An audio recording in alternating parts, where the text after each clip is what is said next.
ரொம்பவே சூப்பரான கோபி 65 ரெசிபி எப்படி செய்கிறதுன்னு பார்க்கலாம். இதுக்கு காலிஃப்ளவர் பூவை ஒரு பூவை நல்லா எடுத்து க்ளீன் பண்ணி கட் பண்ணி வச்சுக்கோங்க. ஒரு பாத்திரத்தில் தண்ணியை கொதிக்க விட்டுட்டு ஒரு அரை ஸ்பூன் மஞ்சள்தூளை சேர்த்துக்கோங்க.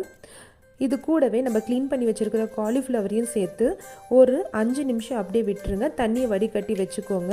இப்போ இதுக்கு மசாலாவை ஆட் பண்ணிக்கலாம். ஒரு பாத்திரத்தில் 2 ஸ்பூன் கடலை மாவை சேர்த்துக்கோங்க, 1.5 ஸ்பூன் கார்ன்ஃப்ளவர் மாவை சேர்த்துக்கோங்க, 2 ஸ்பூன் அரிசி மாவு சேர்த்துக்கோங்க.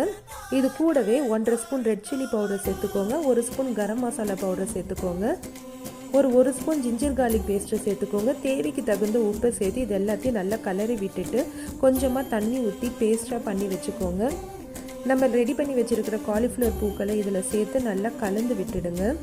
நல்லா மிக்ஸ் பண்ணிவிட்டு ஒரு மினிமம் 1 ஹவர் ஊறட்டும்.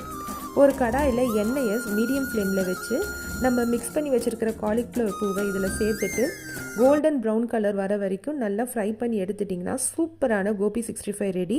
இந்த வீடியோ லைக் பண்ணுங்கள், சேனலை மறக்காமல் சப்ஸ்கிரைப் பண்ணுங்கள். தேங்க்யூ.